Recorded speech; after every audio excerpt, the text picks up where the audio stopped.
We were not respected with Biden. They looked at him falling downstairs every day. Every day the guy's falling downstairs. He said, it's not our president. We can't have it. I'm very careful, you know, when I walk downstairs, like I'm on stairs, like these stairs, I walk very slowly. Nobody has to set a record. Just try not to fall, because it doesn't work out well. A few of our presidents have fallen, and it became a part of their legacy. We don't want that. You walk nice and easy. You don't have to set any record. Be cool. Be cool when you walk down, but don't bop down the stairs. So one thing with Obama, I had zero respect for him as a president, but he would bop down those stairs. I've never said, da-da, da-da, da-da, bop, bop, bop. He'd go down the stairs, wouldn't hold on. I said, it's great. I don't want to do it. I guess I could do it. But eventually, bad things are going to happen, and it only takes once. But he did a lousy job as president. A year ago, we were a dead country. We were dead. This country was going to hell. We were dead in every way, from immigration to military. We didn't have the weapons. We were given everything to Ukraine. We had nothing. And by the way, I have to tell you, now, as you know, I went over and I met with NATO, and NATO raised from 2 to 5, which everyone said 5% of GDP. Millions and now trillions of dollars are pouring in. They didn't pay the 2% because they know we were there to pay it. And now they paid the 5%. That's trillions of dollars. And we're not spending any money on that war, not 10 cents. We sell our equipment to NATO. NATO pays us for the equipment, and they give it to Ukraine or whoever they give it to. They can keep it, but we're not involved. We have no money going out. Biden gave $350 billion. Not sustainable, $350 billion. And we have a war that should have never started. But we're not doing that anymore. So I just want you to know we're selling equipment. Our people are buying equipment. They are buying the equipment at full price, a fair price. So I don't want to say we're making money, because I don't want to be making money on a war. It's too many people dying. They're losing 7,000 soldiers a week. A lot of them are Russian soldiers, but between the two countries, mostly soldiers, by the way. Sometimes, you know, in Kiev, they'll lob a missile in or some drones in, kill some people. But mostly it's soldiers. Russia and Ukraine are losing 7,000 souls. And, you know, they're not American. They're not us. They're not you. We have a special obligation. But they're soldiers. They're young people. They leave their parents. They wave goodbye. And then 2 days later, they're blown up so unnecessarily. And so that's the primary reason I want to get it done. We got to get it done. It's crazy what's going on. That's the worst war that there's been since World War II. The number of soldiers that are being killed there is just crazy. From 5,000 to 7,000 soldiers die a week. Think of that. Disappointed in President Putin. I thought he would get this thing over with. He should have had that war done in a week. And I said to him, you know, you don't look good. You're 4 years fighting a war that should have taken a week. Are you a paper tiger? And it's a shame, but I think eventually we'll get that one done, just like in theory, I want to knock on wood, because you never know. It's like we're going to have the Middle East done, which is actually a much harder thing to do. I mean, thousands of years, but we have to get that war done. So now just think of it, we're a dead country. I was with the King of Saudi Arabia, a great guy. I was with the Emir of Qatar. I was with the great leadership of UAE. I was over there. We brought back $2 trillion and more. They ordered 200 planes, Boeings. They ordered so much, and they were great. But they all said essentially the same thing. They said, 1 year ago, you were a dead country, and now you're the hottest country anywhere in the world. We're the hottest country in the world right now. The absolute hottest country in the world. There's nobody even close. Putin said that to me. We met in Alaska, had a good meeting. Then he went back and started sending drones into Kiev. I thought we had a good meeting. But it's one of those things. But we were a dead country a year ago. and now we're the hottest country anywhere in the world. Think of that. You can be proud of that. And you must have felt like hell when you have a wife or a husband at home, and you used to read the numbers that we can't get people to join the Army, Navy, Air Force, Marines, Coast Guard. You must have felt like, you know, I have a job that nobody wants. That doesn't feel good. Well, now you have a job that is brimming over with people wanting it. They want it. And you're able to get a much higher quality because now you have your choice. You know, you want so many. And we're going to have many, many people that aren't going to be able to join because of the fact that we don't need them at this moment. But think of it, what a difference that is from, I could just imagine 2 years ago, you're reading front page articles in the New York Times, of course, and Wall Street Journal. They always give us unfair stories. But they played it so big, they were playing it so big. Nobody wants to join the Army, the Marines, the Air Force. They don't want to join. They don't want to join the Coast Guard at all. Nobody wants to join. Nobody wants to join our police forces. Our police forces also. It almost went hand in hand. And I used to say, boy, you know, I'm speaking in front of the military today, and it's embarrassing because I'm speaking in front of people who have a job that other people don't want, but now you have a job that everybody wants. So I think that has to make you feel good. It's one of the reasons I love being here today, because I wanted to say that. I have to say that. Everybody wants to be in the Army, the Navy, the Air Force, the Marines. If you think the Coast Guard and Space Force, our beautiful Space Force, it's a whole different world. And now they're signing up, by the way, seriously big numbers for the police. Dangerous job, isn't it? Huh? Fire department. But that's the paving the way for progress once thought almost impossible. I mean, a year ago, you wouldn't have thought that was possible. A year ago, they were talking about making the military smaller because they can't get the people to join. We're thinking about making it larger because we have so many people. And it's nice to be able to cut people because of merit that aren't really qualified for any reason, a physical reason, a mental reason. You don't have to take them anymore because you have the pick of the litter.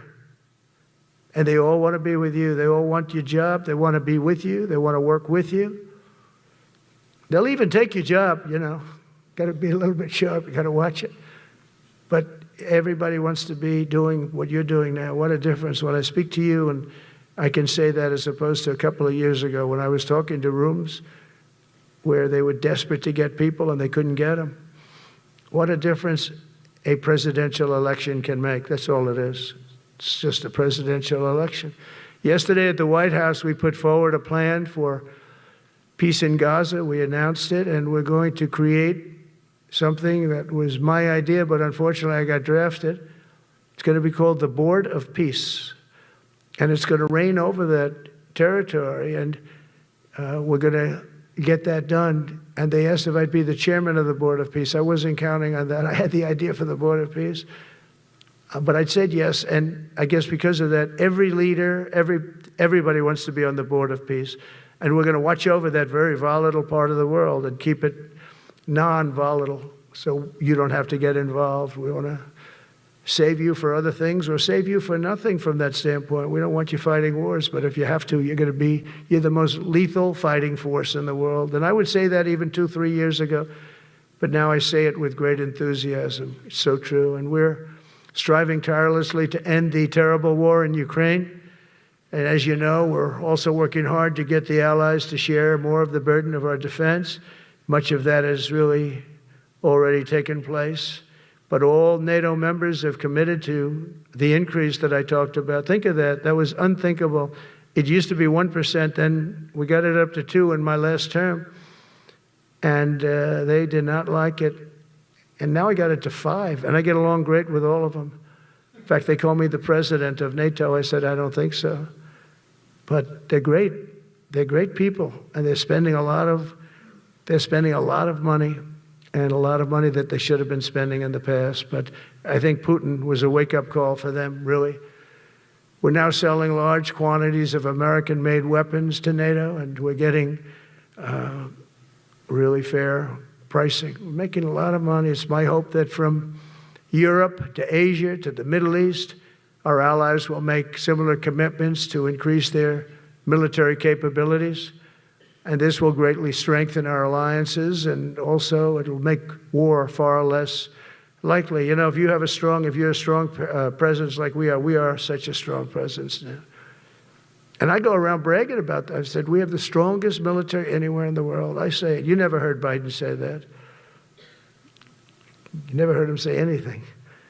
But you never heard him say, did you ever hear him say, we have the strongest military? He doesn't say that. I say it.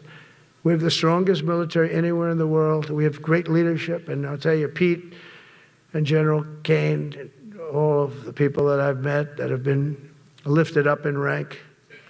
And we got many of them out of here, too. I'll be honest with you. Didn't like doing it, but we got many of you out of here because we weren't satisfied. We know everything about everybody. It'll also help the United States rapidly rebuild our defense industrial base. Each of you can play an important part in getting allies to do their part. So to that end, Secretary Hegseth will soon be announcing major reforms to streamline military acquisitions and expedite foreign military sales. We have tremendous numbers of countries that want to buy our equipment, and, you know, in many cases, it takes too long. They have backlogged. We're backlogged on all the equipment, which is something that's new to us a little bit. And I told those companies, you better get your ass going because we're selling you a lot of equipment. We're getting countries to buy your equipment. You got to produce the equipment. Some of the countries, I'm not going to mention, but some of the countries are buying a lot. And that's a good thing. They're on our side. 95%. I'll never say 100% because it can always turn, right? You know about that. But they're on our side. The problem is we have to get the companies that make this equipment, and we make the best equipment in the world, but they got to make it faster.